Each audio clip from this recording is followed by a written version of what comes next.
मेरे साथ बातचीत करने के लिए यहीं पतौरा के रविंदर यादव हैं। इनके पिताजी का नाम खिलावन यादव है। सेना में इस समय इनकी मौजूदगी है और इनके परिवार में भी एक भीषण चोरी हुई है। और सबसे बड़ी बात, जो एक राकेश यादव का परिवार था और एक इनका ये परिवार है, दोनों परिवारों की चोरी में बड़ा अंतर है।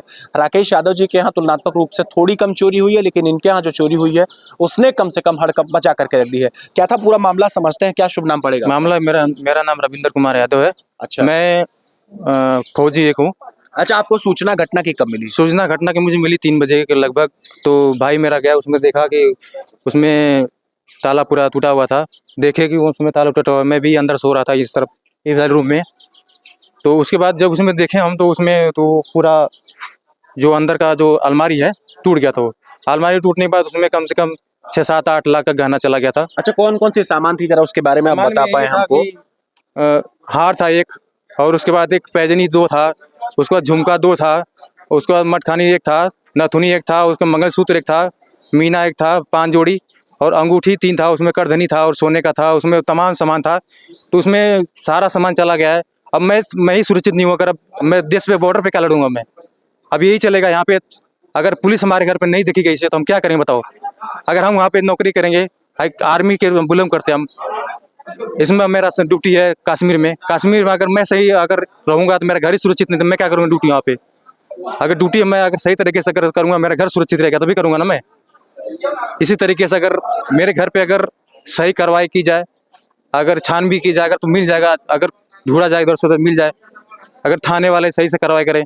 अच्छा, ये क्या नाम बताया आपने अपना? मैं रविंदर बोल रहा हूँ। ये रविंदर यादव हैं। इस समय सेना में इनकी तैनाती है, जम्मू कश्मीर में है और श्रीनगर में है। श्रीनगर की कहानी आप सभी को पता है और बड़ा ठीक इन्होंने कहा, इसमें कोई गलत बात नहीं है कि जब हम देश की सुरक्षा करने के लिए सेना सीमा की सरहदों पर तैयार हैं, तो हम वहाँ सुरक्षा कर रहे हैं। आप यहाँ अमन चैन से सो रहे हैं, लेकिन यहाँ जब हमारा परिवार नहीं सुरक्षित रहेगा तो हमारे सारे प्रयास व्यर्थ हैं। अंदर की तरफ जरा चलता हूँ एक बार। हम ही सुरक्षित नहीं तो बाद में और कौन सुरक्षित रहेगा? अंदर की तरफ जरा चलते हैं और देखने की कोशिश करते हैं वास्तव में अंदर क्या कुछ स्थिति थी।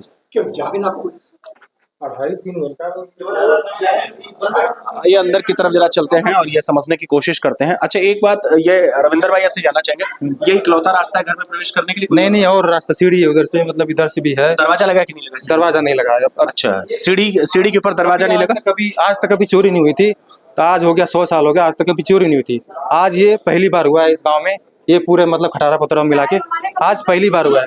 अच्छा, चाची रुको, लगे अंदर आते हैं और ये देखने और समझने की कोशिश करते हैं। यही वो कमरा है जहां पर अंदर जमकर के चोरी हुई है। और दिखाने की मैं कोशिश करूंगा कि ये सामान मैं नहीं स्पष्ट कर रहा हूँ, ये एकमात्र अलमारी है।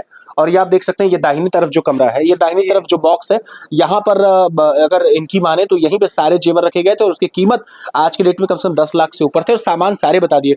मैं निवेदन करूंगा कि जरा ऊपर से लेकर नीचे तक की सारी स्थिति दिखाएं, और ताकि ये अंदाजा लग पाएगा। और ये नीचे की तरफ जो सारे भी छोटे छोटे बैग्स हैं, उनके लॉक तोड़ दिए गए और सारी चीजें बहुत जम करके ढूंढी गई है। ढूंढने के बाद उसको वो किया गया। उसके बाद सामने की तरफ आप देख सकते हैं कि ये सारा का सारा जो कमरा है, उसे बखूबी देर रात तक बिल्कुल तराशा गया और अंत में निर्णय ये निकला कि चोरों के हाथ बहुत माल लगा और कम से कम दोनों स्थानों को अगर जोड़ लिया जाए तो कम से कम 20 लाख रुपए की भीषण चोरी हुई है। बड़ा प्रश्न ये है कि यहाँ कराकत का जो थाना है, आखिर वो क्या कुछ करता है?